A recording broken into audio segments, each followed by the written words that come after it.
Greetings, amazing friend. Which corner of the world are you in today? A calm, cozy town or a huge, bustling metropolis? Let me know below, and please share this video with others. It truly supports me. Let's begin this adventure. The morning unfolded like any typical spring day at Armand & Associates, the small insurance agency where Dylan had been working. 5 years prior, he had left behind a grueling job in the corporate sector, one that demanded exhausting 60-hour weeks. His new position offered a gentler pace and a healthier work-life balance. Though the environment was more laid back, the firm had built a solid standing in the local community, drawing enough business to provide Dylan and his family with financial stability. The office was modest in size, staffed by 5 brokers and a support team of 10. Dylan had been one of those brokers for close to 4 years. He found real enjoyment in his role. Early in his career, Dylan had picked up the necessary knowledge and quickly discovered he had a knack for dealing with people. What he valued most about his job was the absence of hard sell pressure. Auto and home insurance were essential services. When the pricing was reasonable, the policies tended to move on their own. What truly brought him fulfillment, however, were the connections he formed with his clients. Clients responded well to Dylan's friendly, low-key approach. He made it a point to follow up regularly, checking in to ensure everything was running smoothly. Much of his workday involved phone calls, but one particular call this afternoon stood out. A woman named Tessa had contacted the office, specifically asking to meet him in person. Always open to potential clients, Dylan agreed without hesitation and invited her to stop by. "I'm not looking to purchase insurance, Mr. Porter," she said during the call, "but I do need a few minutes of your time. We haven't met, but what I have to say is important." Dylan tried to learn more, but she kept her responses guarded. "This isn't a business matter. I'm not selling anything. It's personal." She asked if he might be available later that day. Though the request struck him as unusual and possibly concerning, something about her tone piqued his interest.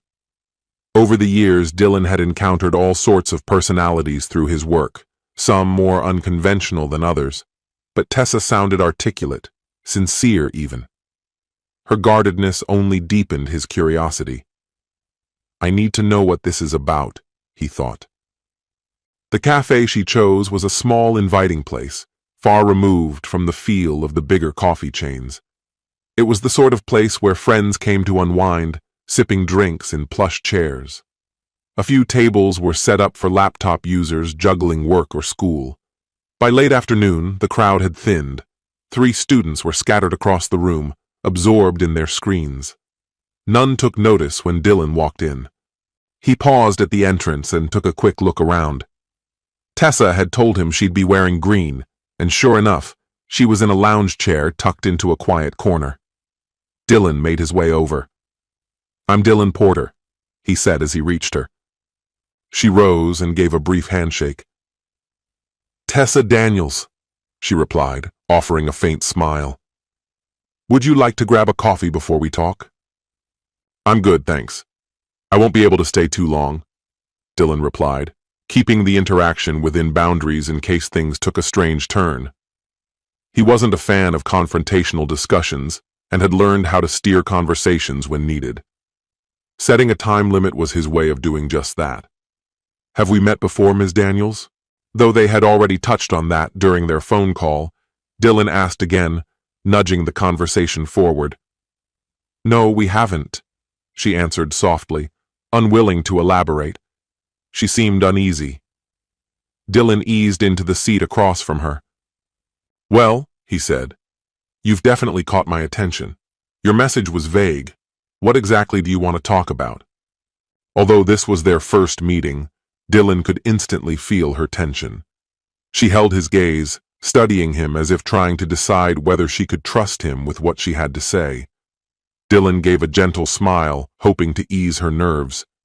"I'm not here to ask for anything," she began, "but I believe there's something you need to see." She paused, then added, "We've never met, and as far as I know, we don't travel in the same circles. But both of our spouses work for Devon Construction." Her words landed with unexpected weight. A tightness formed in Dylan's chest as he tried to digest the implication. Tessa's face was marked by worry, maybe even fear, and the troubled look in her eyes unsettled him. The silence between them grew heavier, each of them trying to find footing in the conversation. She opened her mouth as if to speak, hesitated, then continued with more certainty. "Let me get straight to the point, Mr. Porter." Her voice had taken on a more serious tone. "What I'm about to tell you isn't easy. I came today because I hired a private investigator not long ago, and I've brought the results with me." She stopped talking, letting her words hang in the air. The mild unease Dylan had felt earlier now surged into something sharper, heavier. What had started as a curious meeting was beginning to take a much darker turn. He narrowed his focus, straining to anticipate where this conversation might lead. Yet every potential outcome his mind conjured landed in a place he couldn't bear to go.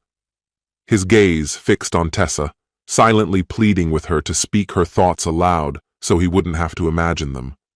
She said nothing, but her expression spoke volumes, sorrow written plainly across her face. "What kind of evidence do you have?" Dylan asked, his voice tight. "As I said earlier," Tessa responded, "your wife works at Devon Construction. My husband is the vice president of marketing there. I wish I didn't have to be the one to say this, but they're having an affair."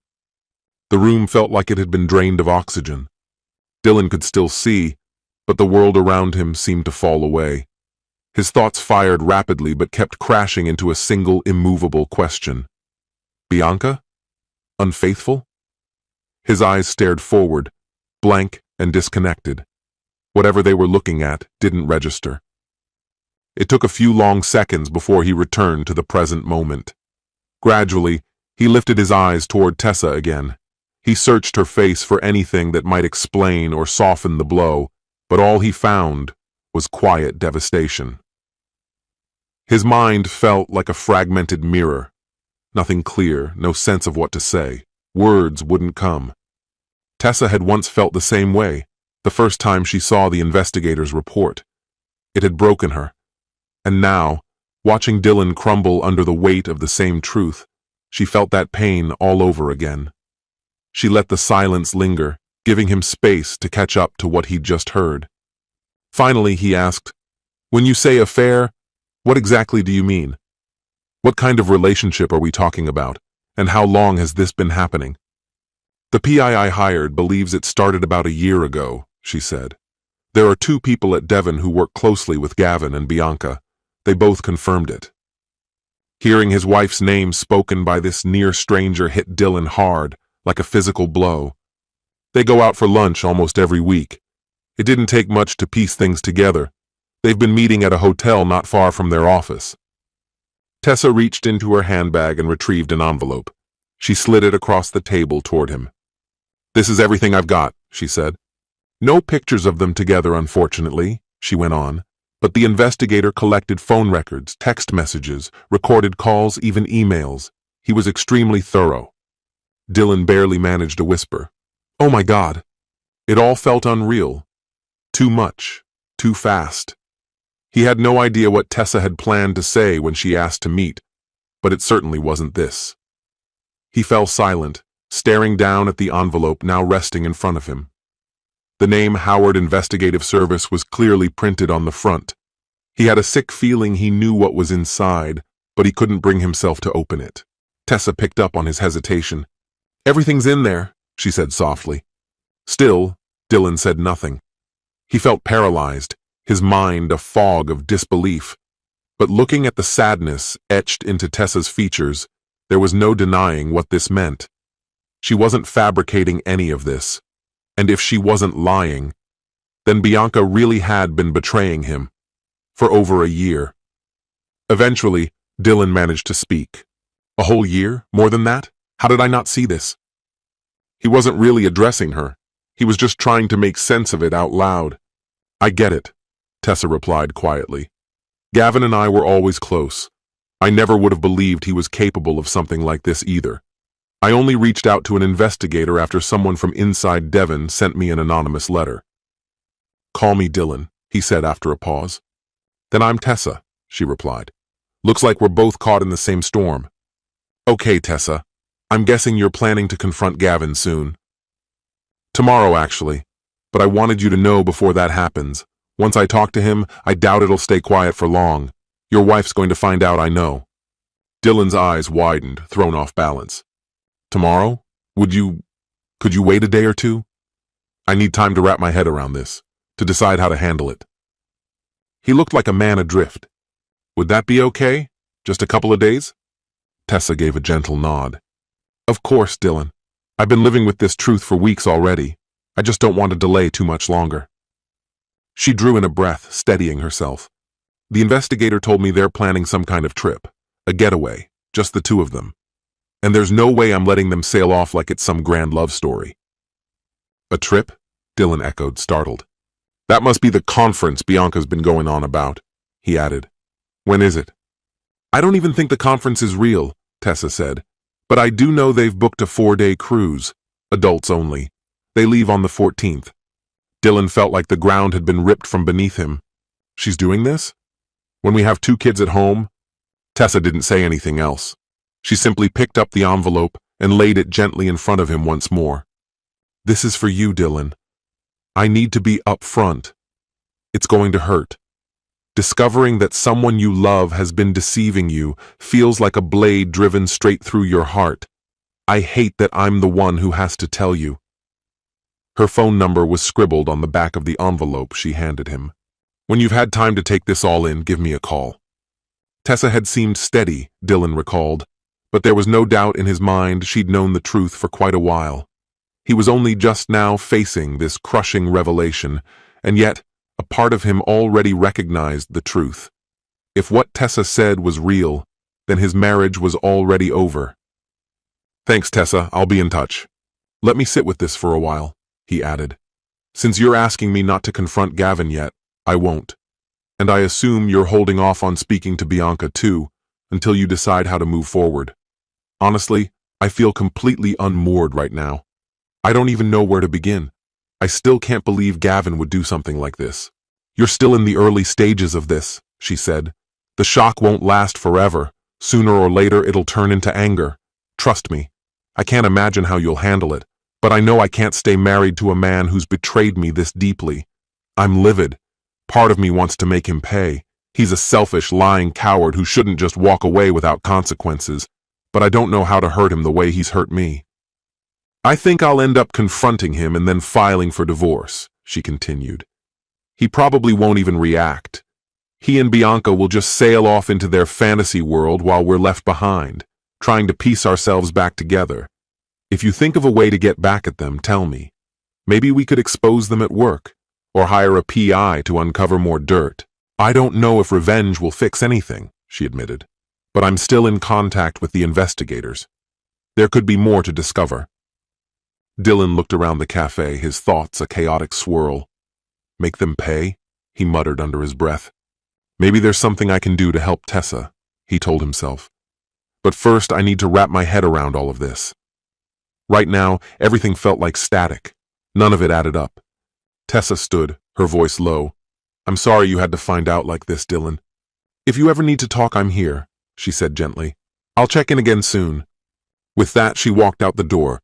Dylan stayed seated, watching the nearby college students immersed in their textbooks and laptops. What the hell am I supposed to do now? He wondered, overwhelmed. His eyes settled on the envelope sitting on the table before him. He didn't want to open it, but he knew he had to. That envelope held the key to whatever came next.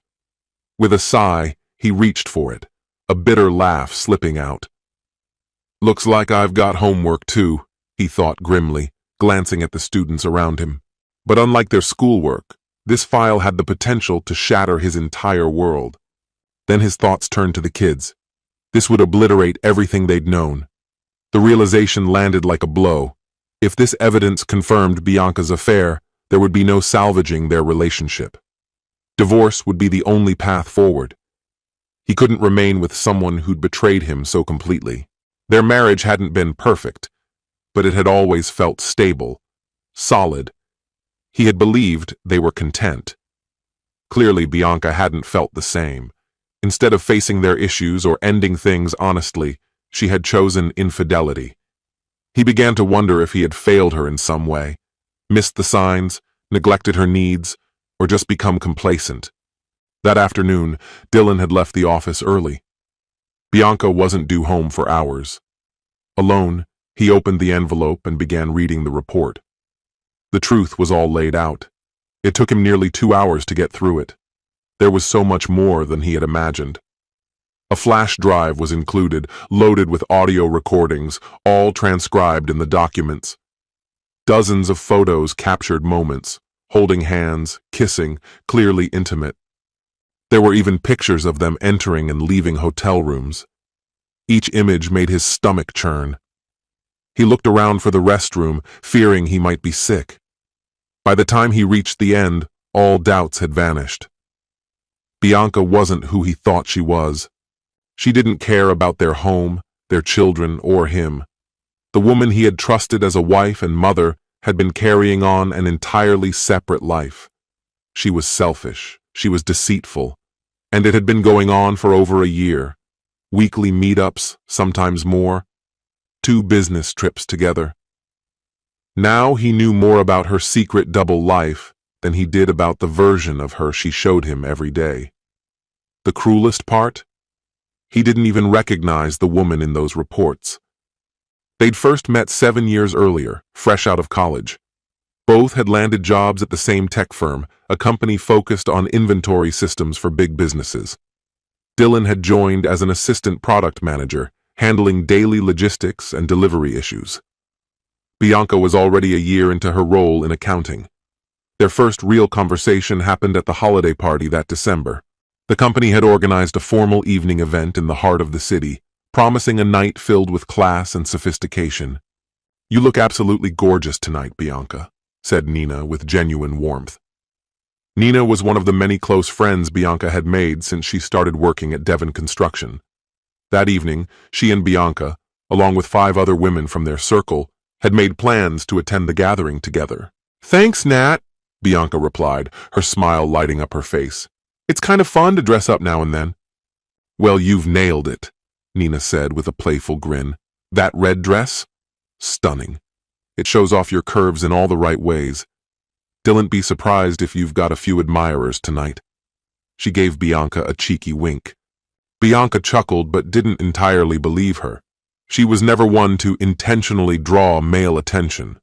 With her soft brown eyes and light brown hair worn straight, she considered herself pleasant-looking, but nothing exceptional. At 5'4", she was shorter than Nina and didn't have that standout allure that seemed to turn heads. Plus, she rarely fussed with makeup or hairstyling the way some of her friends did. Her focus was usually on her career, and weekends were her time to relax with her inner circle. Bianca was friendly and approachable, but she never thought of herself as someone who left a lasting impression. At social events, men usually gravitated toward the more glamorous women in the group. Often, the few relationships she did have began with men who initially tried to flirt with one of her friends. Sometimes, things turned physical quickly, but the connection never seemed to last.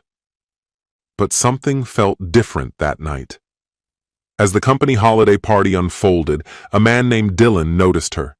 She wasn't trying to stand out, just quietly enjoying the evening, but something about her drew his attention.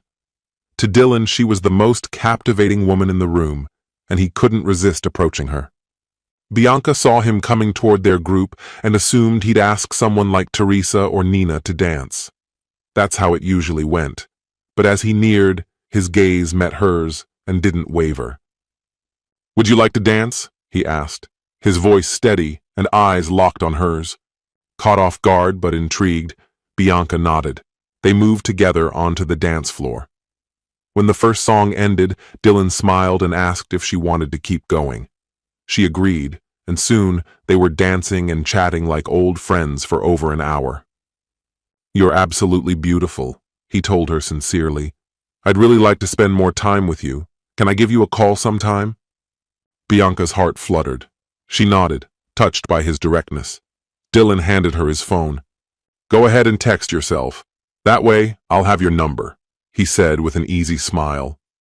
Once she did, he gave her a small nod and returned to his side of the room. Nina leaned in and whispered, "Well, well, looks like the next chapter is beginning." She winked. In the days that followed, Bianca couldn't stop thinking about Dylan. He'd been thoughtful, respectful, and seemed genuinely interested in her, not just her looks, but her. Still, she tried not to get her hopes too high. She'd been let down before, waiting for calls that never came. But on Monday night, the unexpected happened. Dylan called. He asked if she wanted to see a movie with him that Friday. Their first date went wonderfully, full of easy conversation and shared laughter. Soon, their time together became more frequent. Dylan made it clear he was falling for her, and Bianca, who wasn't used to that kind of open affection, was quickly swept up in the experience. He surprised her with small but thoughtful gifts, flowers, chocolate, little things that made her feel seen and appreciated. He went out of his way to make each outing special. Bianca couldn't help but bask in the attention. It had been a long time since someone made her feel this cherished. "Even the quiet ones get lucky sometimes," Dylan joked once, and Bianca would laugh. But in truth, she was smitten. Her friends noticed. With regular Facebook updates and messages flying in their group chat, it wasn't long before word spread. "He's a total sweetheart," Teresa commented on one of her posts. "You've got yourself a gem." One night, after a particularly romantic date, Bianca came home, flopped onto her bed still wearing her dress, and stared up at the ceiling with a dreamy sigh. The evening had felt straight out of a love story, something she hadn't experienced since her teenage years. "Maybe I finally found someone who truly sees me," she thought. "I didn't think guys like this were real anymore." Dylan treated her with such care, opening doors, holding her hand with gentleness, offering tender, spontaneous kisses that left her heart racing. It became clear to Bianca that she was falling in love, fast and deep. This whirlwind romance was unfamiliar territory, but she leaned into it wholeheartedly. The feeling of being swept off her feet was exhilarating. By the time a month had passed, their relationship was only growing stronger. Another Friday arrived, and Dylan hinted he had something a bit different planned. "So, where are we going tonight?" Bianca asked, curiosity dancing in her voice. "You'll find out soon enough," Dylan said with a playful smile as they drove into the city, his eyes scanning the streets for a place to park. "There, some empty spots," Bianca pointed ahead. A short walk later, they found themselves standing before the club's entrance. The glowing sign above them read, "Tonight only, Blue October." Bianca's eyes lit up. "Dylan, you knew I'm obsessed with Blue October?" Dylan chuckled, a little sheepishly. "You listed them as a favorite on Facebook. I did a little homework." Her whole face lit up. "That's incredibly thoughtful." Her voice dropped a little, becoming playful. "Actually, I can explain how much it means, but that explanation's better saved for later tonight." The smile she gave him then was wide and warm. The concert didn't just meet her expectations, it surpassed them entirely.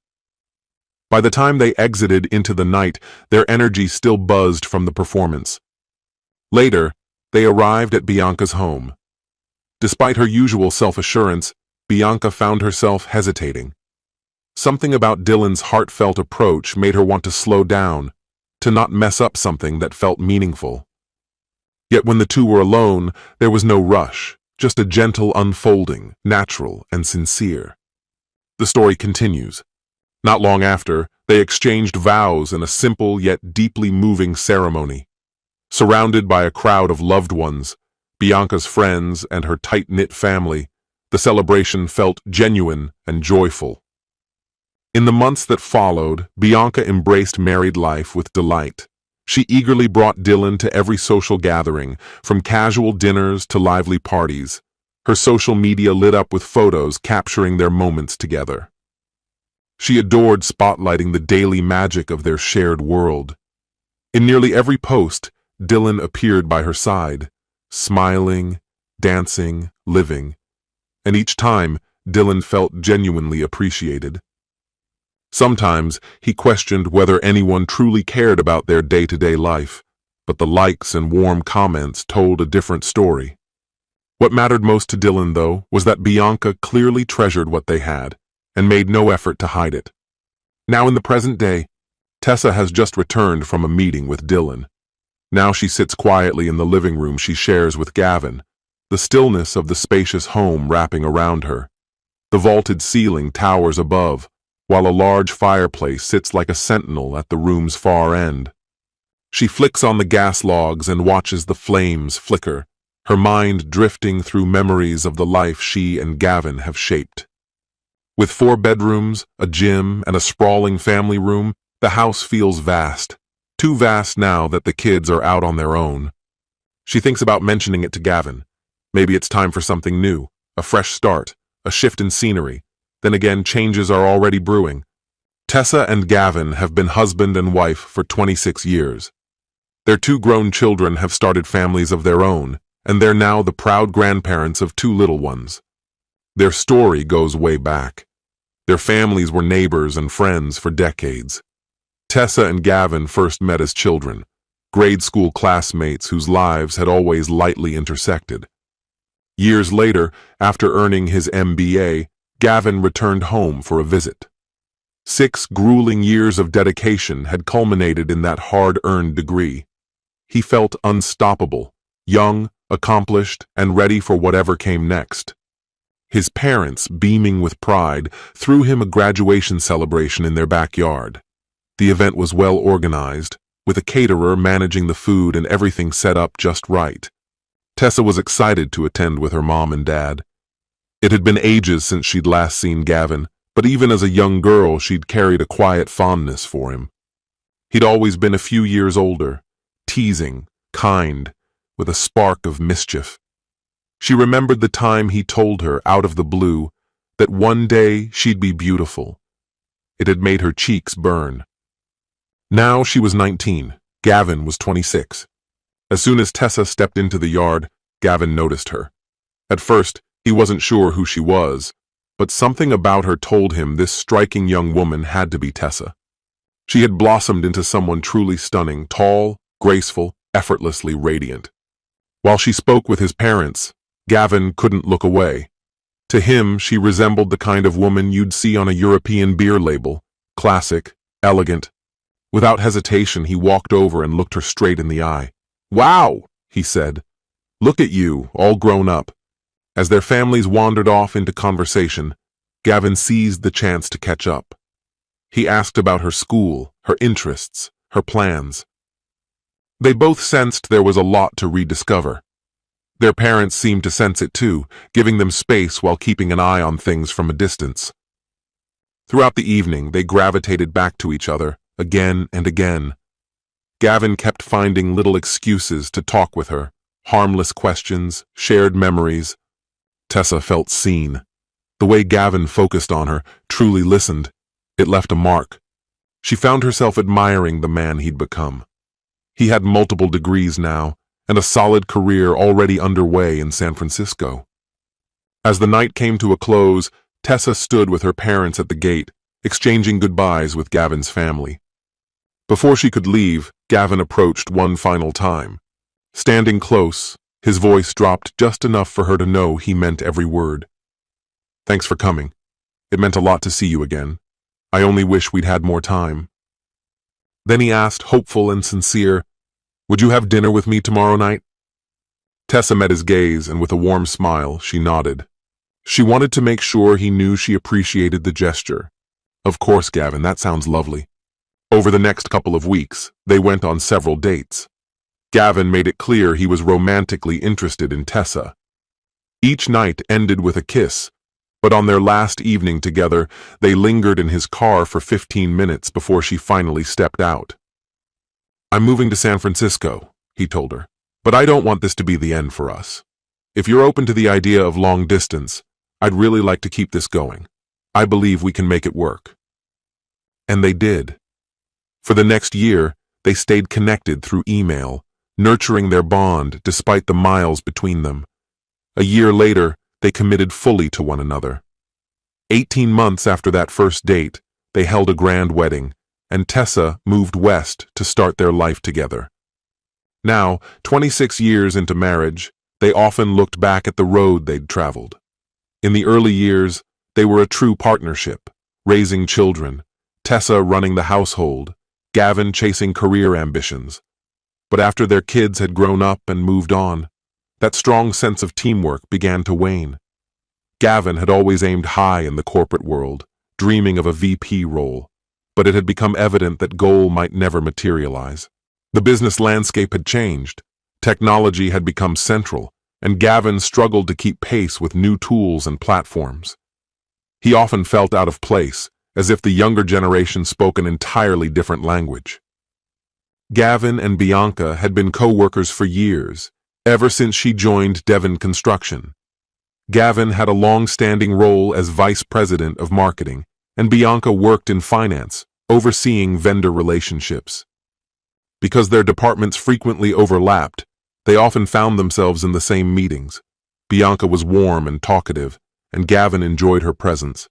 He found himself gently flirting, something he didn't usually do at work. He wasn't even sure if anyone would respond, but Bianca was different. They shared an easy, engaging connection.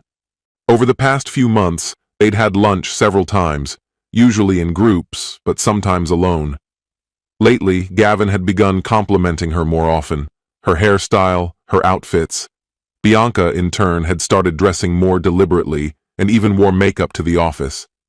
She noticed the change in how he looked at her, and she didn't mind. It had been a long time since a man, especially someone as handsome as Gavin, had paid her such attention.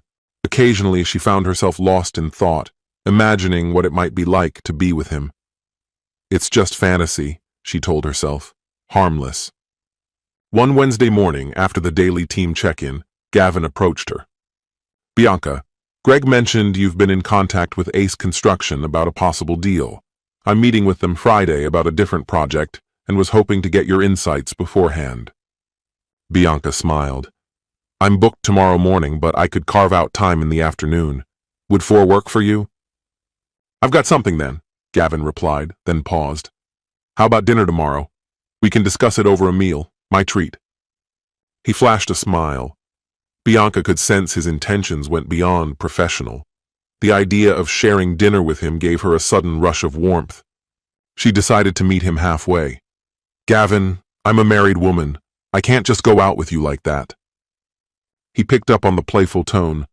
I'll be a perfect gentleman, he said, grinning, at least until dessert. Bianca knew the lines they were blurring. They were both married, and this was risky.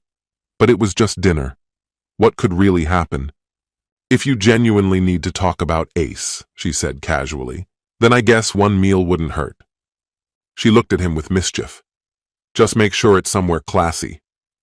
She winked, and in that shared look it was clear this was about more than business. The following morning, Bianca took her time choosing what to wear, applying her makeup with particular attention. By the time they were seated at one of the best restaurants in town, a wave of guilt had begun to settle in. She was out with a man who had clearly been pursuing her for months. It felt wrong, disloyal. But she tried to shake off the discomfort. Gavin was charismatic, thoughtful, and made her feel relaxed. She hadn't planned anything more than a nice meal and a good conversation. As the night unfolded, the atmosphere grew lighter, the tension fading as they chatted with ease. You look absolutely stunning tonight, Gavin said in a low voice. Bianca blushed. Thank you, Gavin. As they talked, their hands occasionally brushed across the table. Her heart beat a little faster. It had been a long time since she felt this seen, this desired, perhaps not since her early days with Dylan. Why does Gavin look at me like that, she wondered. He had striking looks, the kind that drew attention effortlessly, and she was all too aware that women far more attractive than her would be drawn to him. Bianca had never thought of herself as pretty. She wore little makeup, carried a few extra pounds, and never considered herself remarkable. Yet, as she sat across from him at the restaurant, the intensity in his gaze made her feel desired. I'm not going to let this cross a line, she vowed silently. Bianca's heart still belonged to Dylan. Nevertheless, In the weeks that followed, Gavin began to make deliberate efforts to talk to her at work. His growing fascination was impossible to ignore, and while guilt crept in, so did a thrill she hadn't felt in years. She didn't know if he would take their flirtation further. A month had passed since their evening out, and he hadn't mentioned another. Then, one day, he appeared at her office door. "Bianca, would you like to have dinner with me again sometime?" Her pulse quickened. The idea that he genuinely wanted more time with her sent a rush of excitement through her. "I'd like that very much, Gavin," she answered with a radiant smile. Their second evening together was even more charged. Gavin told her she looked stunning and clasped her hand with warmth. They spent hours talking, discovering shared hobbies and similar outlooks. The dinner was full of laughter and mutual intrigue, his touch gentle and deliberate. As they headed back to their cars, he stopped suddenly, pulling her into a moment suspended in time. She knew what was coming. He opened the door to his polished Mercedes, guiding her in with care. Her breath caught as he moved around to his side. "There's a hotel just around the corner," he murmured. "Let's go," she replied softly. That evening was the start of their clandestine relationship. For over a year they had met in secret. To Bianca, it felt cinematic, like slipping into an alternate life filled with danger and passion. The thrill of sneaking away, the planning, the hidden meetings, it became addictive. Gavin, for his part, never wavered in making their encounters happen, regardless of the obstacles. At a company-wide meeting on a Monday morning, Bianca and Gavin sat far apart at the long table. As Bill from logistics spoke endlessly, Bianca cast a fleeting glance in Gavin's direction. He touched the bridge of his nose, a silent cue that he was thinking of her. Later, after the room had emptied, he found her in the hallway. He leaned in, voice low, and told her he was organizing something special. They had managed to add personal time to past business trips, but this one would be different. No work, just the two of them. An adults-only cruise. Bianca felt like her heart might leap from her chest. "A cruise?" she said, eyes wide. "Is that really possible?" Gavin grinned. "I've made the arrangements. Just us. No distractions." Despite her love for Dylan and the deep bond she shared with their children, Bianca was swept up in the fantasy. She knew she was risking everything and promised herself she'd stay careful. But soon, her reality felt like something out of a spy thriller. Whenever she traveled for work, Gavin would be there, waiting. They stole time, always hidden, always calculated. Neither Dylan nor Tessa had suspected anything, until the evening Tessa caught the faint scent of a woman's perfume on Gavin's shirt. From that day forward, she began greeting him with hugs each time he returned home. Soon, the fragrance began to appear regularly, almost every week. Though it gnawed at her, Tessa tried to dismiss it. She couldn't imagine Gavin being unfaithful, but his behavior had shifted. What was once affection now felt rehearsed, cold. He used to jump at the chance to travel with her, but they hadn't gone on a trip in nearly 12 months, the longest stretch yet. Then one day, a letter arrived in the mail. No return address, just a few typed words. Bianca's name, the same perfume. Suddenly, everything made sense. Tessa contacted a private investigation firm. The truth came out quickly. Gavin and Bianca had planned to board a luxury cruise for couples. No work pretense this time. Gavin had quietly canceled the business agenda that would have justified the trip. This one was purely personal. 2 days after a tense meeting with Tessa at a cafe, Dylan called her at her office. "Hi, Tessa. How are you holding up?" "As best as I can," she said, voice heavy. "And you?" he asked. "I'm furious," Dylan replied bluntly. "I can't believe they've been doing this. I won't let it go on. I'm ending things with Bianca. I'm filing for divorce." Tessa exhaled slowly. "I understand. I've decided to leave Gavin as well." "Then let's confront them tonight," Dylan said. "No, Tessa. I finally figured out how to fight back. It looks like both our marriages are circling the drain, but before the final flush, I've got a little revenge planned. Want to help me teach Gavin a lesson?" "I'm in, Dylan," Tessa replied. I'm sick of being jerked around like some side character in their drama. So what's the plan? She asked. Dylan and Tessa met again over coffee, where he laid it all out. We'll let them take that adults-only cruise they've been so excited about, he explained. But it's not going to go quite how they think. Over the next 2 weeks, they worked through every detail, refining the plan until it was airtight. Finally, the day arrived. Gavin and Bianca packed up for their supposed business trip to Miami.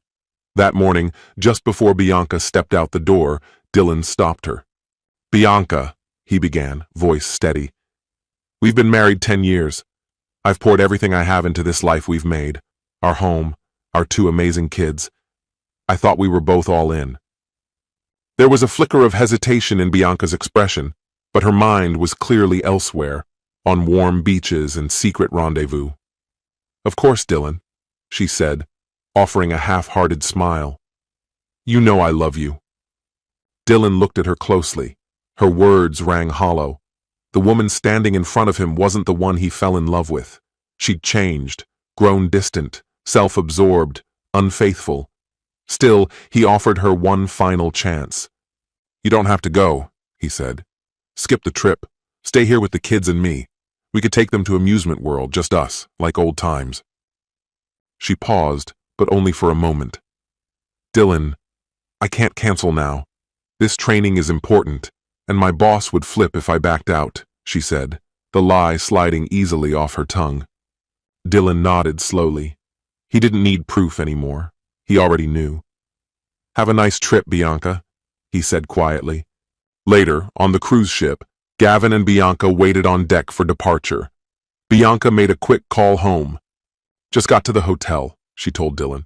The conference will be packed, but I'll try to call when I can. Love you. She hung up before he could say much, and he knew why. They were eager to slip off to their cabin. What Bianca didn't realize was that a pair of private investigators had already boarded and were snapping photos. Within hours, Dylan and Tessa were receiving live updates from the ship. Before long, Dylan's phone buzzed. Images popped up. Gavin and Bianca together by the pool, laughing and touching, far too close to be colleagues. Time for step 2. Dylan dialed Tessa. Let's kill Gavin's phone line, he said. Since both couples shared family plans, getting service cut off was simple. Showtime, Dylan muttered as the call ended.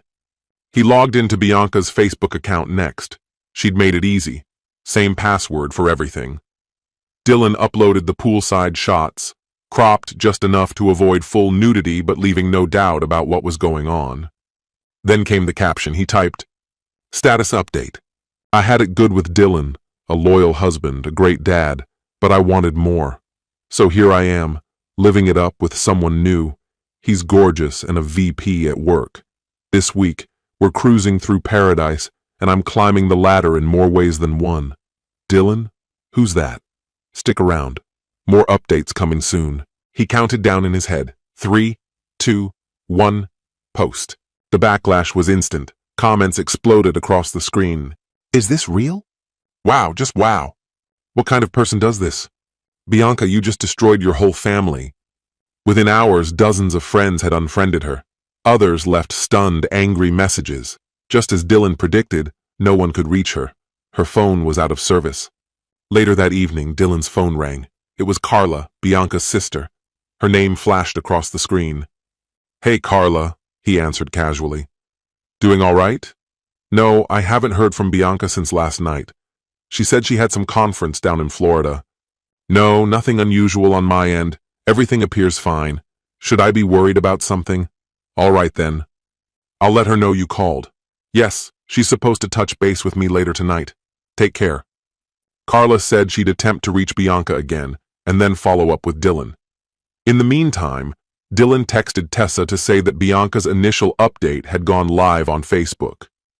Check it out, he wrote, including a link. With that task complete, he powered off his phone and turned in for the night.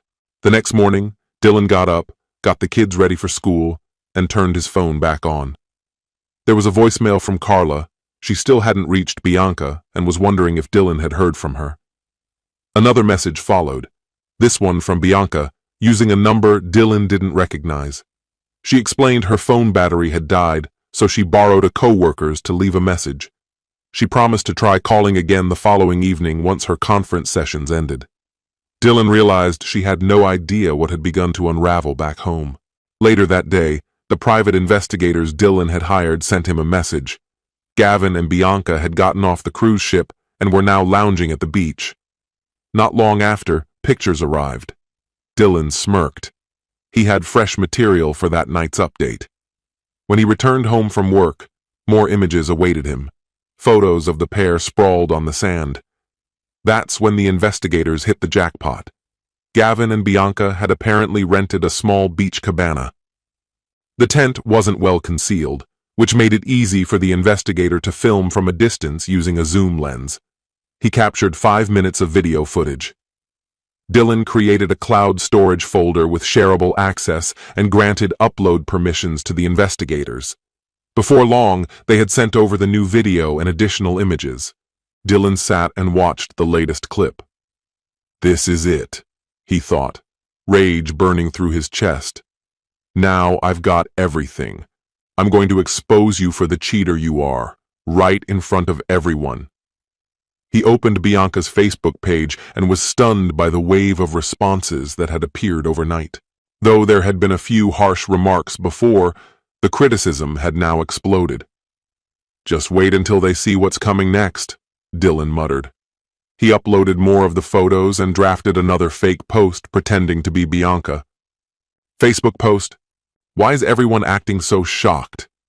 Gavin, my incredible new guy, is generous, charming, and knows how to treat a woman right. Want proof? I've uploaded all our photos and a special video to my cloud folder. I think it turned out amazing. Can't wait to hear your thoughts. Oh, and don't tell Dylan just yet. I haven't broken the news to him. Sorry, Mom. He included the cloud link at the end of the post. Dylan sat back, satisfied. That should erase any trace of the faithful wife image she used to have. He knew the mask had been ripped away. Her relatives, friends, everyone would now see the truth. He had a lot to take care of. First, he set an appointment with a divorce attorney for the next day. Then he visited the bank, pulled half the money from their joint account, and deposited it into a new account in his own name. That evening, he closed all the shared credit cards. Not even an hour had passed before Carla called him in a panic. Oh my God, Dylan, Bianca has completely lost her mind. Have you seen her Facebook page? Yes, Carla, I saw it this morning. Why didn't you tell me what was actually going on last night? I didn't know what to believe yet. I never thought she'd actually go through with a post like that.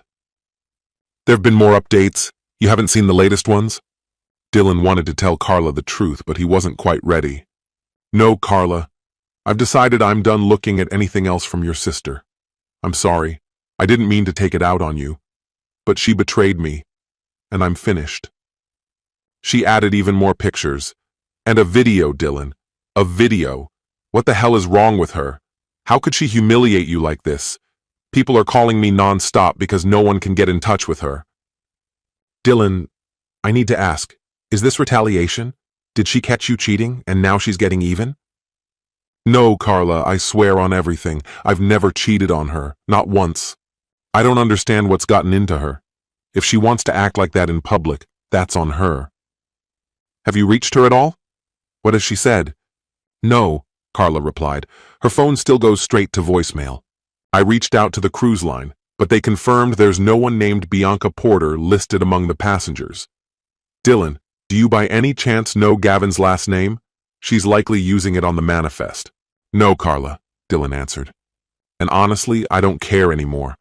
Whether she comes back or not, it's irrelevant to me now. But if you do hear from her, let her know I'm going to talk to the kids. I won't get into all the messy details, just that we're splitting up. They deserve to hear it from me, not from someone else, especially with everyone already whispering. I get it, Dylan. I'm really sorry you're dealing with all this. Even if she's cheating, why make it a public spectacle? You've always been a good man. You don't deserve this kind of humiliation. I can't make sense of Bianca's behavior, he muttered. Just then, his phone vibrated. It was Tessa. Dylan, those pictures you sent hit me like a punch to the gut, she said. And the video? Absolutely brutal. The gossips spread like wildfire at Devon Construction, Tessa added. Most of Bianca's friends work there, and now the whole place is buzzing about their little cruise. I've already fielded about 10 calls, people offering support, sympathy, you name it. I think it's time we turn their phones back on. At this point, the truth's out. They can come home or stay lost at sea for all I care, Dylan said, emotionless. Tessa, did we do the right thing? This whole situation exploded. Everyone knows about the affair. Gavin could even lose his job. Bianca might dodge the firing line, Tessa responded, but her entire social circle knows the truth. Honestly, we did what we had to. They lied to us. They deceived us, and they weren't even discreet about it. Exactly. Their friends, their families, they all see who they really are now. We didn't tell them to sneak around. We just pulled back the curtain, and call me heartless, but if I could go further, I would. I'm filing for divorce so fast it'll make her head spin. She can rot, so can Gavin, Dylan said, his voice ice cold. Dylan, Tessa said quietly, I loved Gavin for a long time. It's hard to accept that it's really over. I could have handled it if Bianca had come to me honestly, told me she wanted out, or that she had feelings for someone else. It would have crushed me, but at least there'd be honesty. But this? Jetting off on a romantic cruise while I'm home juggling the kids and work? It's like they wanted us to feel small. Tessa, you're an amazing woman. You raised wonderful kids and now you're a loving grandmother. And Gavin? He throws you away the second he thinks he can trade up. With your heart and your looks, you could have had anyone, but you stayed loyal. Can I ask you something? Go ahead. Did you ever cheat on Gavin? No, Dylan, never. I figured as much. I'm sure men showed interest, maybe even pursued you, but you stayed faithful. You respected your vows, and in return, he gave you betrayal. My advice? Get a good lawyer. Start the process. I already have, she replied. I met with one this week. They're preparing the paperwork. I'm glad to hear it. You're taking the right steps. I know. It's just strange. My whole life is about to change. And maybe looking back, it was never the life I thought it was. Exactly, Dylan nodded. What you had wasn't real. Gavin isn't the man you believed in. He's off living it up, chasing cheap thrills while we're left to pick up the pieces. You're right, Dylan. To hell with him. Let them both rot. I'll call the phone company and have Gavin's number turned back on, Tessa said. And I'll let the investigators know we're done. That evening, after the kids were asleep, Dylan sank into the couch with a rum and coke and turned on SportsCenter. He was halfway through his second glass when the phone rang. It was Bianca. He let it go straight to voicemail. She called again, and again, every 15 minutes for the next 2 hours. Each time, she left a message. He watched the screen as the number of voicemails grew. She knows it's done, Dylan thought to himself. Then he unplugged the phone. Eventually, he made his way to bed, but sleep didn't come easily. Tomorrow would bring one of the hardest conversations of his life. In the morning, he'd sit down with his children and tell them the truth. He and their mother were separating, and that from here on out, life would never be quite the same. He could already picture the questions racing toward him and braced internally for the inevitable interrogation. Tessa had been right from the start. This upheaval wouldn't be tidy or painless. Dylan's only real hope now was that the court would agree to shared custody. The very thought of having to split time with his children was almost too much to bear. He knew this wasn't going to be easy for Bianca either. As much as he struggled with her betrayal, she remained a deeply committed mother, and in spite of everything, some stubborn part of him still held on to love for her. She had always been quick-witted, perceptive, and they'd once shared a quiet rhythm, a kind of mutual understanding that didn't even require words. It was just beginning to sink in that a person could feel both love and loathing for someone at the same time. The contradiction left him dizzy. What a disaster this had become. If only she hadn't crossed that line. Bianca had always thrived on being noticed. Maybe that's what made her susceptible to someone like Gavin. She'd clearly had emotional needs he'd missed, But he never would have called her selfish before. How differently I see her now, he thought. It's not just about needing affection. She's manipulative, always taking, never considering the toll it takes on me. It's not a cry for love, it's a pattern.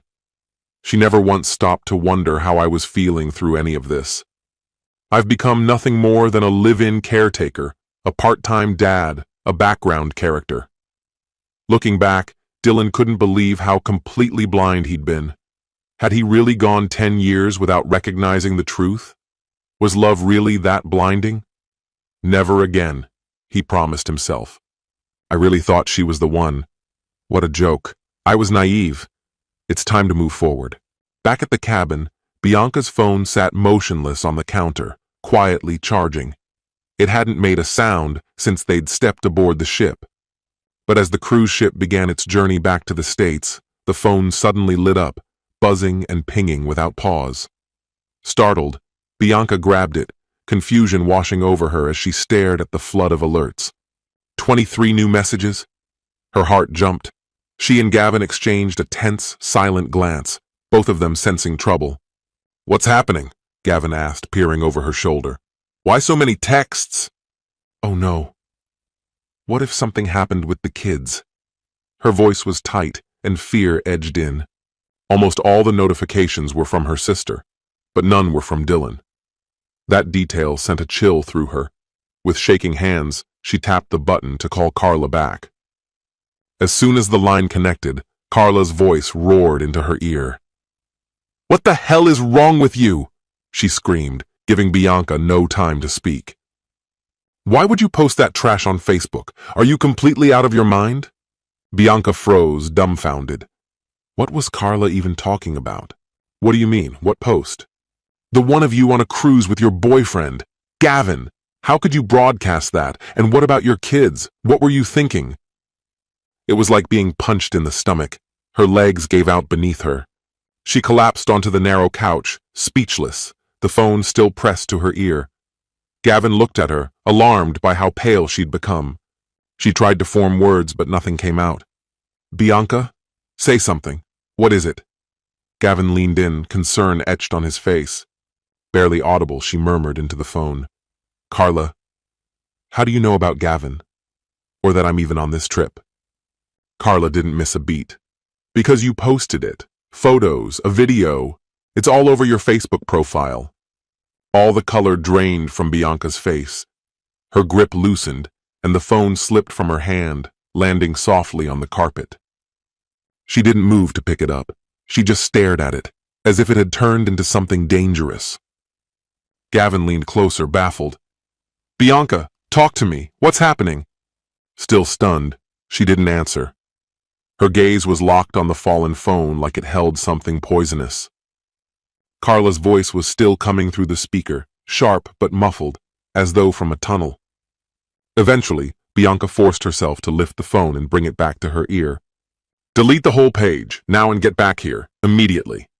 "Carla, we're on the way back, but we won't hit Miami until tomorrow morning.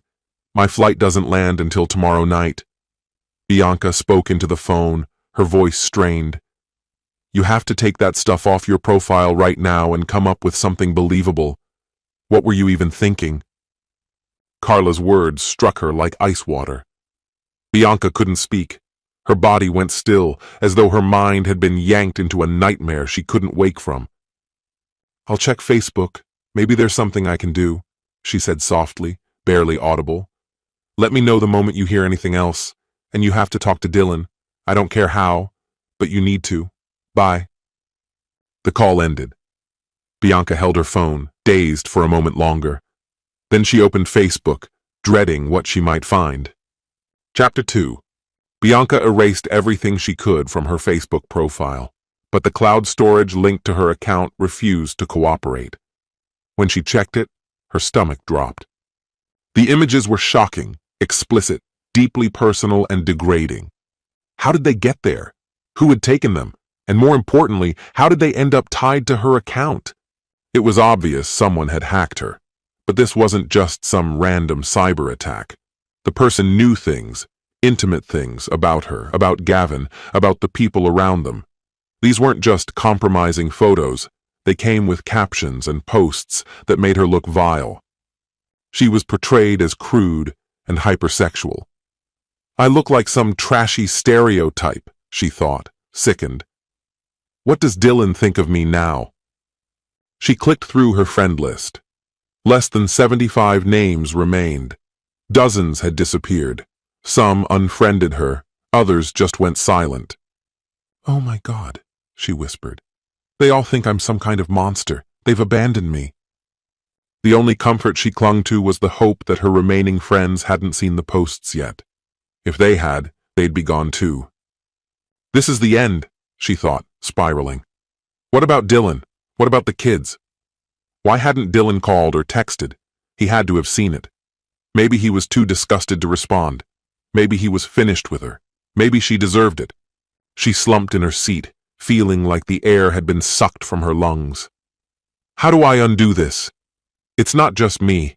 Everyone at Devon must have seen it by now. Gavin is the vice president of marketing. This could destroy him too. On the opposite side of their cruise cabin, Gavin sat frozen, pale as chalk. We were being watched, he said without emotion. Dylan must have known. He probably hired someone to dig around. That's how your account got hit. He's the one who leaked the pictures. No, Bianca replied quickly, her voice rising. Dylan wouldn't go that far. That's not who he is. That's not revenge. That's cruelty. He'd have to hate me for that. Think about it, Bianca. Who else could it be? He knew about us.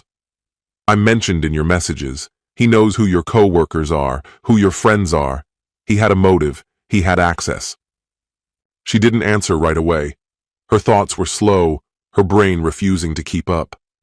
If Dylan figured it out, is this really how he decided to respond? It felt like he had demolished everything. Her career, her relationships, her name, her family.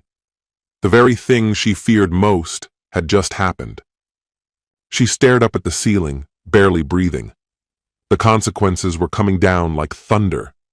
Gavin looked just as hollowed out. They were both probably facing termination. Everyone knew. And eventually, so would their kids. The ship that once promised a break from reality now felt like a slow-moving cage. Every mile brought them closer to a life turned to ash. The cruise had warped into a tormenting ordeal. Bianca and Gavin barely exchanged words. Most of their time was spent in wordless silence. They only stepped out once, for food, and even then, they said nothing. How could Dylan be so vicious? She asked him quietly. Gavin's face hardened. You were out here with me, enjoying yourself while he was back home, he said, bitterness leaking into his voice. I just hope Tessa never finds out. Really, Gavin? Bianca snapped. You think this is just about fun? My whole life is burning down. Everyone at Devon knows me. And Tessa? Of course he'll find out. That's inevitable. She paused, then asked the question that had been clawing at her for hours. Do you think they'll fire us? Gavin deflated. I don't know. I honestly don't even want to consider it. Just voicing it aloud made the pressure in his chest unbearable. They went silent again, both dreading what was coming. It felt like they were stuck on a slow descent into ruin, helpless to stop the collapse. After a while, Bianca broke the silence. I don't want to, but I have to call Dylan. I need to explain. I need to tell him this was a mistake, and ask if he's really the one behind it. That night she tried calling him, again and again, no answer. The next morning she gave it another try, still nothing, until her second attempt. This time he picked up. Hey Bianca, how's the conference going? He asked calmly. Her voice trembled with fury. Dylan, cut the act. You know I'm not at any conference, she snapped. You saw the posts. Hell, you're the one who uploaded that filth, aren't you? How could you do something like that? Her jaw clenched as she tried to hold herself together, even as everything inside her threatened to shatter. Click! Dylan disconnected the call. Bianca instantly hit redial, but he refused to answer. She kept trying. After 15 relentless minutes, he finally picked up. Bianca, he said sharply, I don't care how that garbage ended up on your profile. What I do care about is you walking out on me and the kids, just to party on a damn cruise with your boyfriend. A beach vacation, no less. She went still, unable to respond. She knew better than to bring up the post again. He'd hang up without a second thought. Her anger crumbled, giving way to panic as she searched for the right words. "Dylan, I'm sorry," she whispered. "I wasn't thinking straight. I don't love him. I never meant for us to fall apart." "I don't care what you meant," Dylan snapped. "What I need to know is how you thought this was okay. How could you betray your family like that?" His voice faltered as she began to sob on the line. "Dylan, cry, Bianca. I don't want tears. I want an explanation. Why did you do it?"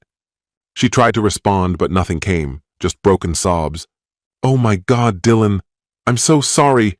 I didn't mean—" Her words dissolved into gasps and choked breath. "Just come home," Dylan said coldly. "We'll talk then." He knew full well that they wouldn't fix it. Their marriage was finished. But for some reason he couldn't name. He didn't want to crush her, at least not yet. "Okay," she murmured. "I'm sorry, Dylan. I love you. We can fix this. I believe we can." "Goodbye, Bianca. See you soon." He ended the call. The next call to Gavin from Tessa didn't go any better. Tessa already knew everything. She had hired the investigators. She had helped orchestrate the fake Facebook post. And though Dylan's job could be in jeopardy because of it, he didn't blame her. He'd hurt her badly, and now all he could think about was somehow putting the pieces of their shattered family back together. "I don't even know where to start, Tessa," Gavin said. "I wrecked everything. I'll spend the rest of my life trying to make it right." But what Gavin didn't understand was that Tessa had already made her choice. The divorce was already in motion. "I love you, Tessa," he said. "I'll find a way to fix this." The line went silent. She had hung up without a word. No goodbye. Gavin took it as a mercy. Better for her to walk away clean than to let it drag on. He told himself they'd talk when he got back. 24 hours later. Gavin and Bianca made their way past the last airport security checkpoint and headed for baggage claim. Chauffeurs waited nearby, dressed neatly and holding signs with passenger names. Gavin and Bianca walked past them until two men in dark suits stepped forward from the sidelines. Gavin squinted, confused. He hadn't arranged for anyone to pick them up. "Gavin Cooper?" one man asked. The other turned to Bianca. "You must be Bianca Porter?" They nodded cautiously. Without a word, both men reached into their briefcases and withdrew thick envelopes, handing them over in unison. "You've been served," they said at the same time. Part 2, Bianca's story. Dear God, what a mess.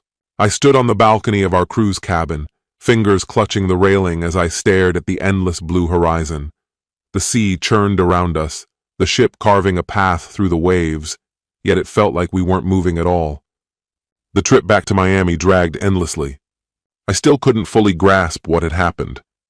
Dylan had discovered my affair, and instead of confronting me quietly, he exposed everything online for the world to see. I used to adore Facebook. It felt like my space, my window to the world. Now Dylan had weaponized it against me. He made me look like some careless, selfish woman who abandoned her family without a thought. Yes, I'd made a mistake, a terrible one, but it wasn't about love. It was never about love. It was impulsive, reckless, a selfish pursuit of something fleeting. I never stopped loving Dylan, or our kids. And then came Gavin, slick, confident Gavin. We started sleeping together. One night became many. Then came business trips. And finally, this damn cruise. Private investigators had tracked us. They had photos, video even, intimate moments captured forever. The Facebook post? A fake, crafted so well it looked like I'd written it myself. It painted me as heartless. How could I have been so foolish? Why did I ever think Dylan wouldn't find out? Now I was stuck in this tiny room, trapped with the one man I least wanted to be around. Gavin. The ocean outside hadn't changed, same waters, same waves, but I felt completely paralyzed. This nightmare wasn't over, not even close. The true pain would begin when we got home. Still, despite everything, all I wanted was to go back. The journey back felt like torture. My mind was a whirlwind, but I couldn't let the time slip away. I needed to plan, figure out what to say to Dylan, how to fix what remained of our broken marriage. God, he had to be livid. That stunt he pulled on Facebook turned our private pain into a spectacle. He could have just talked to me face to face like a grown man. He had clearly put the puzzle together. He could have confronted me before I even left. Instead, he went behind my back, hired a private investigator to trail me, to catch me in the act like some kind of criminal. This wasn't about uncovering the truth. It was about control, about humiliation. He wanted to assert dominance, to remind me who held the upper hand. I hated him for it. I wanted to scream, to fight back. But underneath all the fury, one fact haunted me. I was the one who'd caused this. No amount of finger-pointing would undo what I'd done. The fault was mine, and Dylan had every right to feel shattered. I had betrayed him. Now I had no choice but to face the damage. First, I needed to delete that awful Facebook post. Then somehow convince him that what he saw wasn't the full story, or at least promise it wouldn't happen again. I knew rebuilding trust wouldn't happen overnight.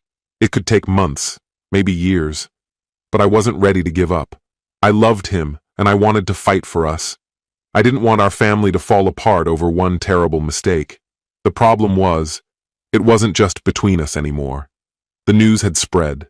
Friends, family, even people at work. They all knew. That more than anything gutted me. There was no real defense for what I'd done, but I wanted people to understand this. I wasn't the one who made it public. And now I was stuck on this damn cruise ship, watching my life unravel inch by inch. Eventually we docked in Miami. Everyone disembarked, and we made our way toward the airport. I tried Dylan's phone again, clinging to hope, straight to voicemail.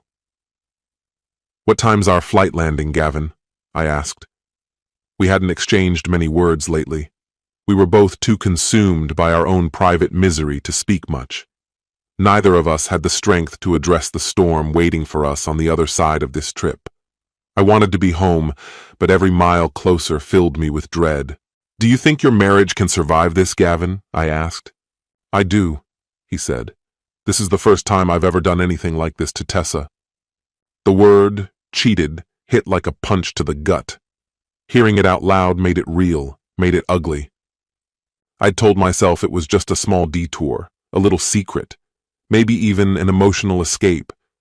But now, I couldn't hide behind those illusions anymore. That word defined me. I was a cheater. No soft phrasing could change that. I didn't know if Dylan and I could survive this. Maybe he'd offer me another chance. But forgiveness wasn't his strong suit. He still resented his brother for flirting with his girlfriend back in high school. "All I can do is try," I said. "I'm not giving up on Dylan." "Is this goodbye then?" I asked, half serious. Gavin turned quickly, startled, but when he saw my face, his expression softened. We tried to laugh it off, but it didn't land. Silence returned like a familiar shadow. I drifted off sometime during the flight. Normally, I could never sleep on planes, but the weight of the last 2 days had drained everything from me. At baggage claim, Gavin and I collected our things without a word. We just stared at each other, both understanding there was nothing left to say. "Bianca," he said softly, "I hope the next few days aren't too unbearable. Just be honest with Dylan. Tell him how much he still means to you. That might be enough." "I'm planning to do the same with Tessa," he added. "Neither of us has done this before. Maybe they'll give us another chance." I looked into Gavin's eyes but couldn't speak. The tears came too fast, blurring everything. I didn't even know how I would look Dylan in the eye. He knew the truth now. I'd wounded someone who had only ever tried to love me. And as much as I resented the way he'd exposed it all, deep down, I couldn't promise I wouldn't have reacted the same way. Maybe I would have done exactly what he did. This wasn't just his overreaction. This was the mess I created. "If you want my advice," Gavin said quietly, "don't mention the Facebook post. Dylan, make it about him. Just take responsibility. Focus on the part you played and go from there." As the plane emptied, We moved with the crowd down the jet bridge. Escalators, terminals, signs pointing toward baggage claim. Chauffeurs waited with names on placards. We didn't look twice. Our cars were nearby. But then we heard our names called. Startled, we looked up. Could Dylan have sent someone to confront me right here? Two strangers approached, confirmed our identities, and handed each of us an envelope. "You've been served," they said in near-perfect unison. I stood frozen, the words barely registering. What were they even talking about? As the men turned and walked away, Gavin looked at me, and I saw the same stunned disbelief reflected in his eyes. There was something in his gaze, an unflinching weight, that drilled straight into me. He wasn't confused, nor was he uncertain. The truth sat with him plainly, like a wound he'd already accepted. "They're splitting us up, Bianca. These are the divorce papers." My knees folded. It was as if my bones had melted, leaving nothing solid to hold me upright. I crumpled to the floor, paralyzed, every nerve drowned in numbness, while hot tears spilled from my eyes in a relentless stream. My sobs were wild, stripped of any control or dignity.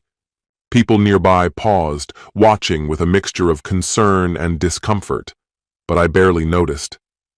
When I finally lifted my head, Gavin was no longer in the room. I spotted him just before he vanished down the hall, walking away at a slow, deliberate pace. It took me 45 minutes to gather myself enough to leave. I found my car, climbed in, and texted Dylan that I was on my way. He likely needed time to brace himself too. There was a time when Gavin had pushed me to try to save the marriage, but now it seemed Dylan was ready to end it entirely. Still, I wasn't ready to give up. Some part of me clung tightly to the hope that it wasn't over yet. I wanted to fight for us, desperately praying it wasn't too late. The drive home passed in a haze.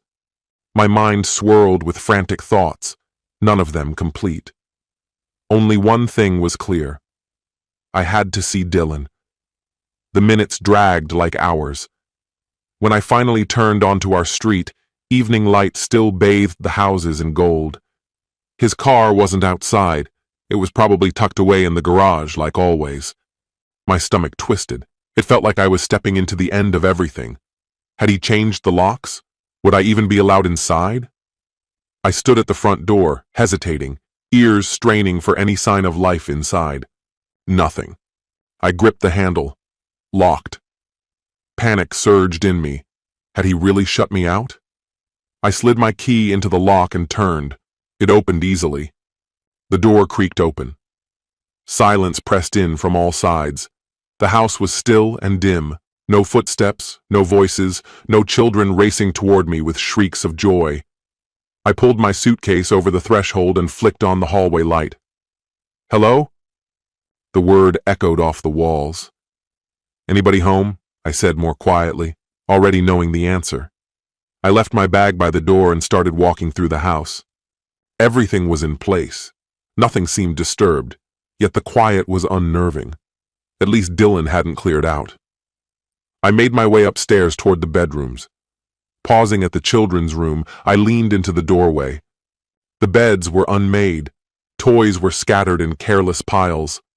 I stood frozen, staring at Chelsea's pink comforter and Trevor's action figures, my chest tightening. I had been so absorbed in my own desires, so blind to the fallout. Now I was face to face with what I stood to lose. My children, my home, my family. Was this really slipping through my fingers? My legs trembled again, and I had to grip the doorframe to keep from falling. Another surge of grief overtook me. I cried, loud, unguarded, helpless. I don't know how long I stayed there, but eventually I remembered. I needed to find out if Dylan had truly left. Maybe he'd just taken the kids to his parents' house.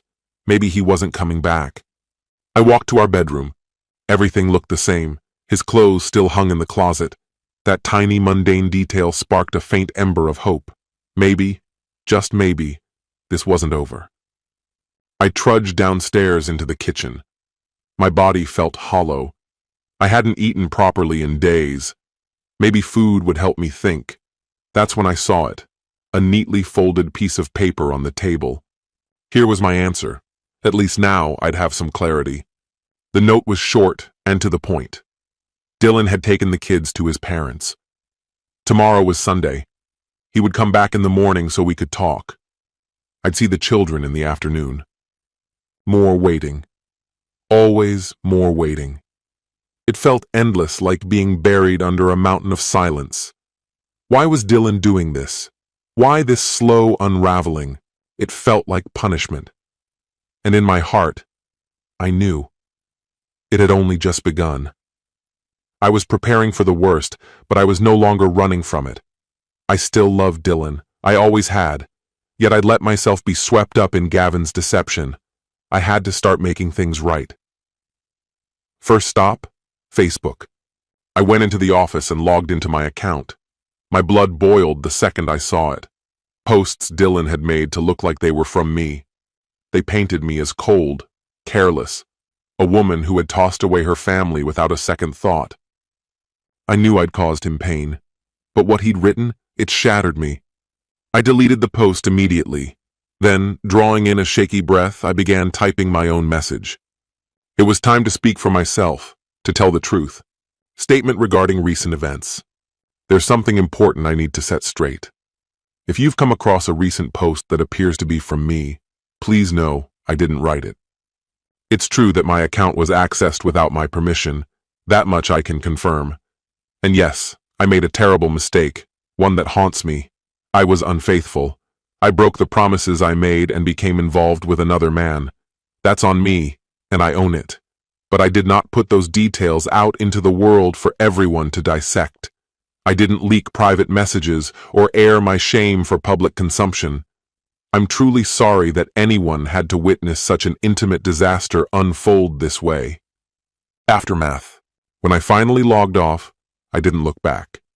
I left the screen glowing behind me and dragged myself up the stairs, too worn out to even carry my purse. I dropped face down onto the bed, fully dressed, and cried until I passed out from sheer emotional fatigue. At dawn, I came to in the same clothes, but someone had pulled the blanket over me. It was just past 7 a.m. I had no clue when Dylan would arrive, but I forced myself out of bed anyway. Still dressed in yesterday's mistakes, I felt the weight of everything I had done. I stripped off the clothes and wandered into the bathroom. The house was silent, uncomfortably so.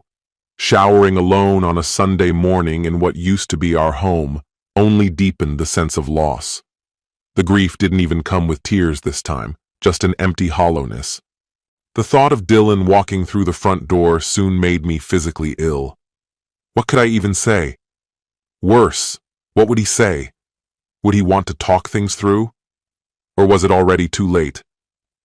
That's when I remembered the envelope he'd left. Divorce paperwork. I hadn't read more than the heading. I probably should have by now. I needed to understand what he expected from this fallout. With that, I had a task to anchor my nerves. I got dressed and went down to the kitchen. Coffee, toast, butter and strawberry jam, my lifelong comfort combo. The night before, I hadn't been able to eat a thing, but this morning, I devoured it like I'd been starving for days.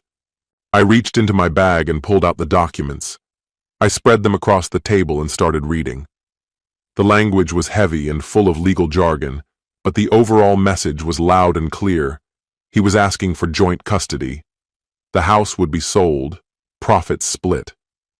9 years of shared life, now reduced to dry clauses and black ink. Reading it felt like attending the funeral of everything we'd built. My hands trembled. I might need an attorney, if only to stall for time, to keep this from becoming real too quickly. I had barely begun to reread a section when I heard the front door creak. My heart jolted in my chest. He was here. I pushed the papers aside and rushed to the living room. "You're here," I said, my voice catching in my throat. That was all I could get out. I stood there, frozen with hope. Instinctively, I held my arms open. I needed to feel him close. But he didn't move. His face was unreadable. As I took a step forward, he raised one hand, not to embrace, but to halt me. His palm met my shoulder gently, but firmly. The hug wasn't going to happen. I stopped, stunned and 3 feet away, unable to close the distance. Tears pooled in my eyes. "Dylan, I'm so sorry," I murmured. His face didn't shift. It held a strange mix of hurt and disbelief, as though he couldn't understand the language of my regret. What was I supposed to say? Could he really think I didn't love him anymore? My remorse twisted my insides. I had ruined something sacred. I had torn apart someone who had given me his whole heart. This wasn't just personal failure, it was public. I had embarrassed him, crushed his trust, shattered his dignity. And all I felt, standing there, was regret. No anger toward him, just the crushing weight of knowing this was all my doing. If there was any road back from this, I had to find it.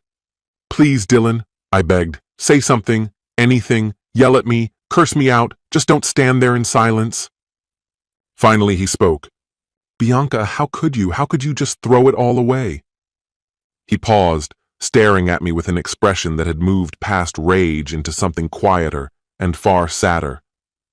"I thought you loved me," he said. "Was that a lie?" I stood motionless, my throat tight. I opened my mouth but couldn't form the words.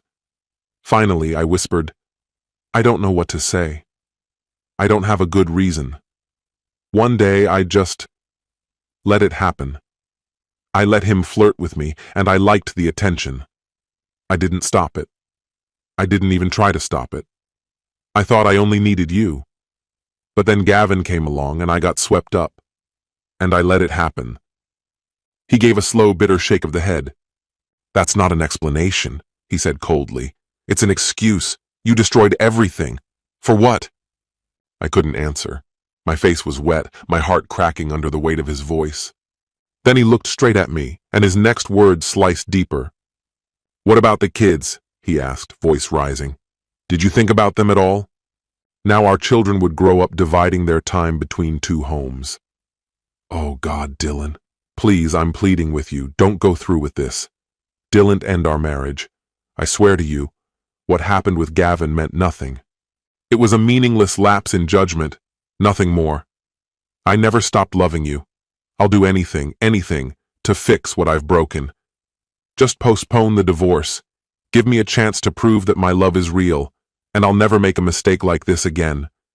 If not for me, then do it for the kids." Dylan's reply came like ice. "You're unbelievable, Bianca. Now you're trying to guilt me into staying, as if I'm the one destroying the family by refusing to forgive you? You think this is on me? That I'm the reason the kids won't have both parents in one home? Number, I won't be manipulated. This is over." His gaze was unrelenting. "Get your things together. I'll bring the kids back shortly. You can be here with them tonight, but you're sleeping on the couch. Tomorrow, once I've left for work, I want you and your belongings gone." "No, Dylan, please." My voice faltered, tears spilling freely as my throat tightened, making it hard to speak. It felt like I was suffocating on sorrow. "I'm so sorry," I choked out, barely audible through the sobs. "Can't we try again?" My eyes, blurred by tears, searched his face for mercy.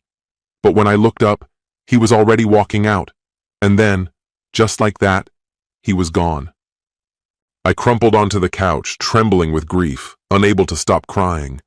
An hour slipped by before Dylan came back with the kids. They rushed toward me, laughing, arms outstretched.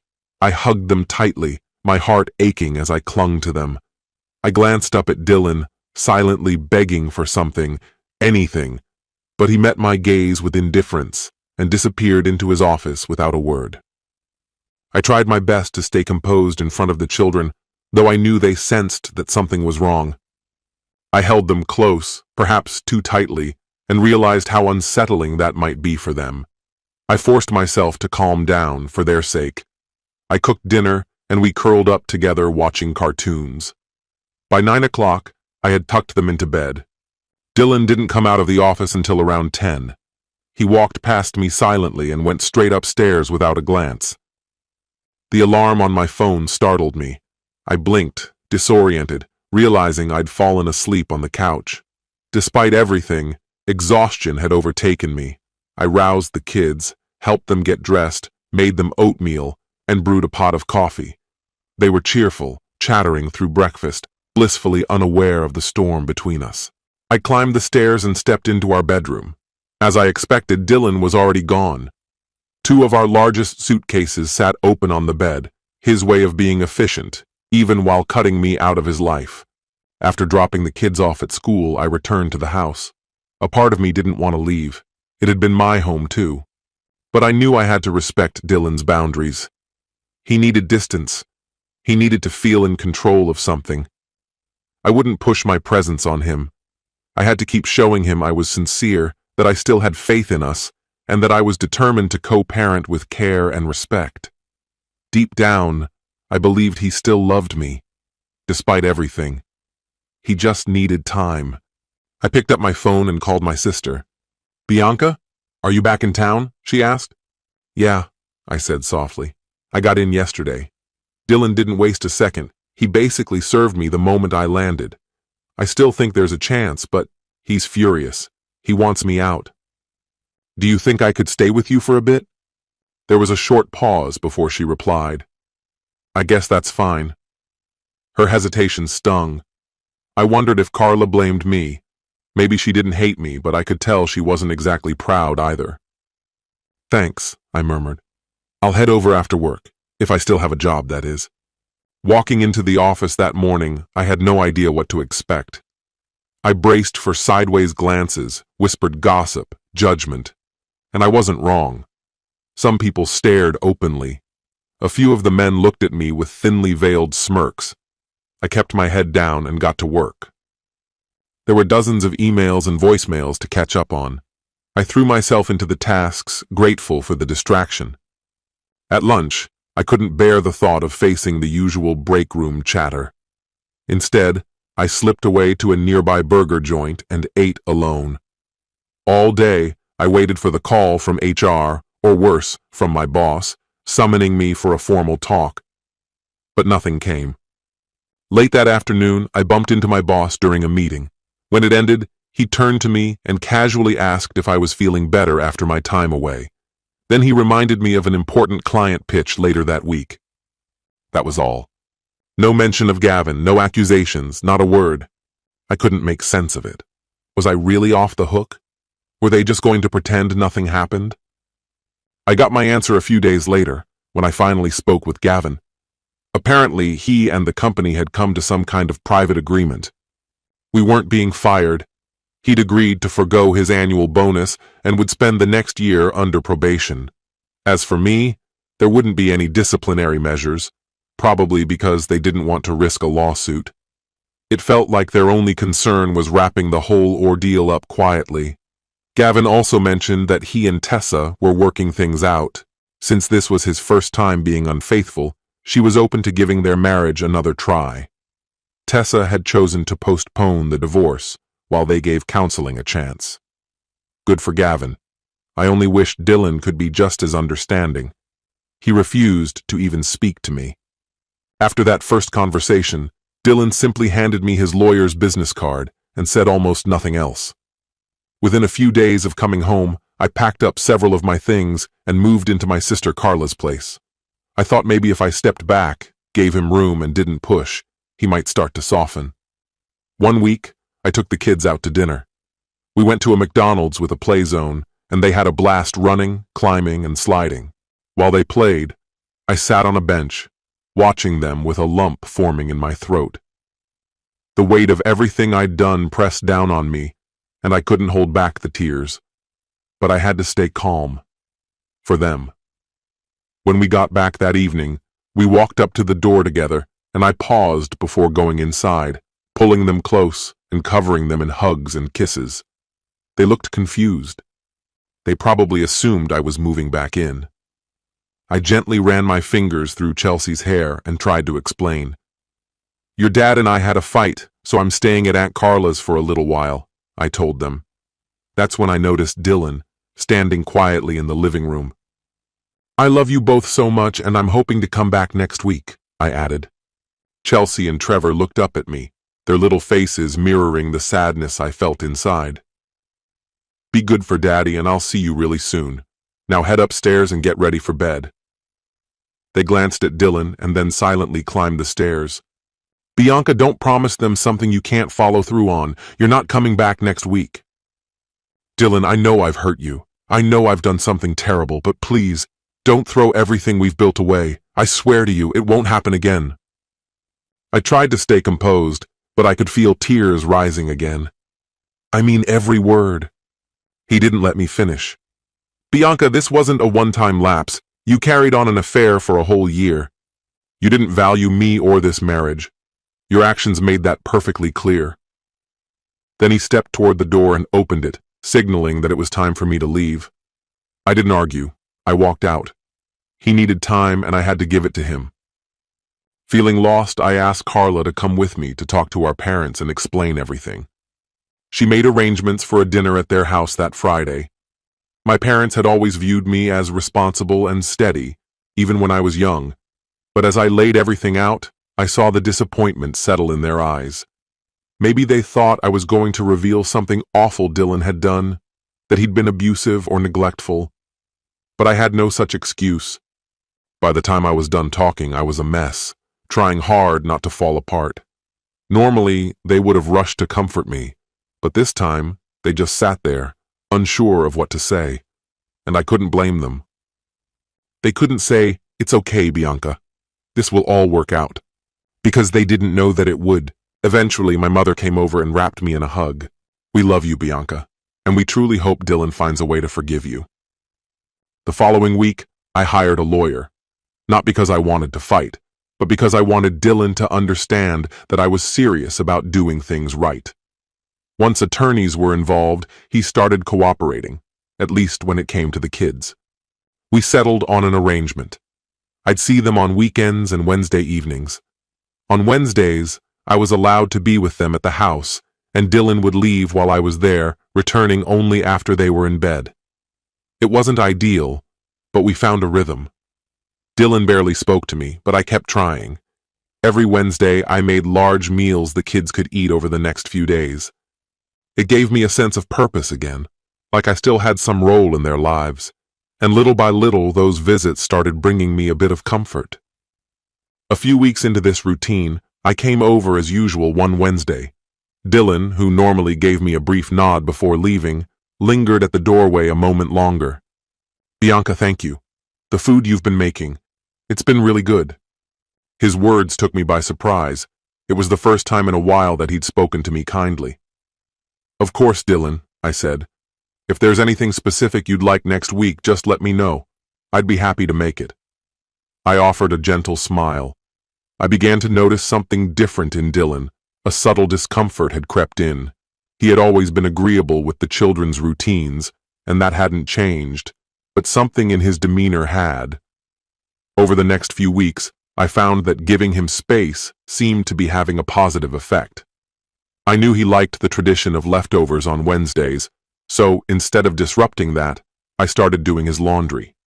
As I carefully folded each item and placed them neatly in his drawer, I felt a quiet bond growing stronger between us. One night, I left him a handwritten note, letting him know how much I appreciated being able to do these things for him and the kids. I placed it on top of his clean clothes, right where he'd find it. I thought maybe he'd mention it when I came by that Saturday to get the kids, but he said nothing. Still, I sensed something in him had shifted, even slightly. Some nights, after the kids were asleep, he and I would talk, not just about parenting logistics, but about other things too.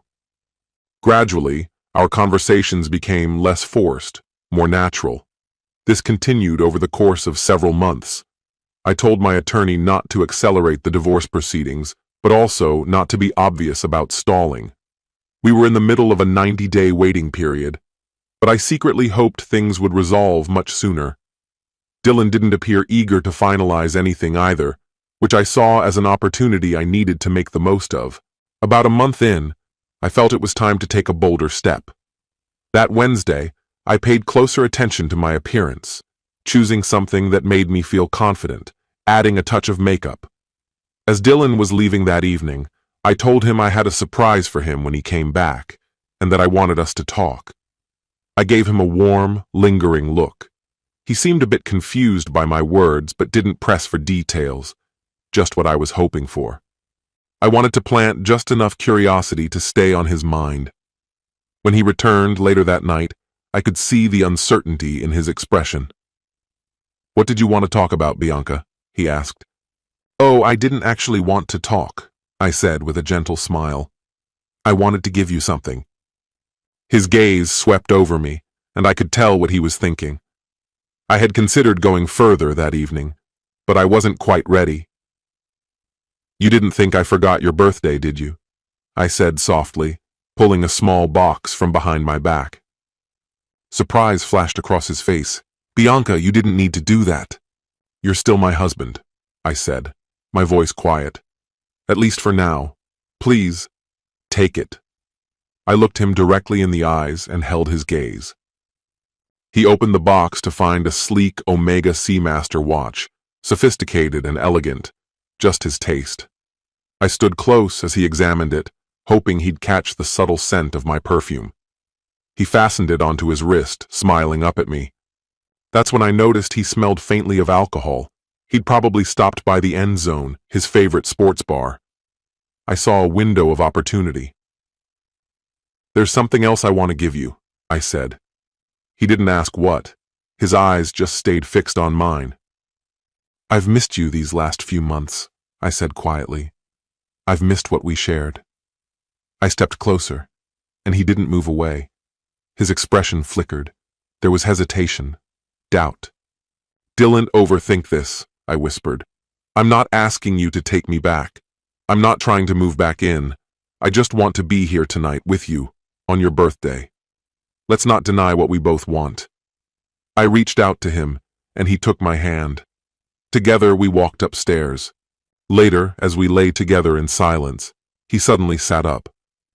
"Bianca, I can't do this," he said abruptly. "I'm sorry. We can't pretend everything's fine. I don't know if I can ever trust you again. I'm scared that you'll hurt me the same way." He began dressing quickly. Panic surged through me. My eyes filled with tears. "Dylan, no, please don't say that. I swear I would never do anything to betray you again." "Please, just stop," I begged, rising from the bed, reaching for him. But he had already pulled his shirt over his head and was heading toward the door. I followed, shaken and confused, my heart racing. By the time I reached the living room, the front door had slammed shut behind him. I ran to the window and watched as his car reversed out of the driveway. Then I collapsed to the floor, sobbing uncontrollably. How had everything unraveled so fast? After a few minutes, I rushed back to the bedroom, grabbed my phone, and called him. "Please, Dylan, pick up," I whispered into the receiver. Relief hit me when I heard his voice on the other end. "Where are you?" I asked. "What happened? Please come back." "Bianca," he said gently, "just stay home tonight. I need some time to think. I'm sorry I freaked out. I'll come back later. Just give me a little space, okay?" "All right," I said, barely keeping my voice steady. "But please, don't stay away too long. You really scared me." "I'll be back soon," he said quietly. "I promise." I told him I needed space, time to clear my thoughts. "I love you, Dylan," I said softly. And with those words, we stepped cautiously into a new phase of our journey. That night, I lay in bed for hours, eyes open in the dark, hoping he'd return and lie beside me. But he never did. When morning came, I rose earlier than usual. I thought I might find him curled up on the couch, but the apartment remained quiet and vacant. I brewed a cup of coffee and reached for my phone to call him, just as I heard the front door click open. I turned toward the sound, and there he stood, framed in the doorway. He looked exhausted, his eyes distant and heavy. It was clear he hadn't slept. "Where have you been?" I asked, keeping my voice even. "I went to the park," he replied, barely above a whisper. "I ended up sleeping in the car. I'm sorry about last night. Everything just hit me all at once. I didn't know what to do." "No, it's okay," I told him. "I pushed too hard with that birthday surprise. I meant well, but I overstepped.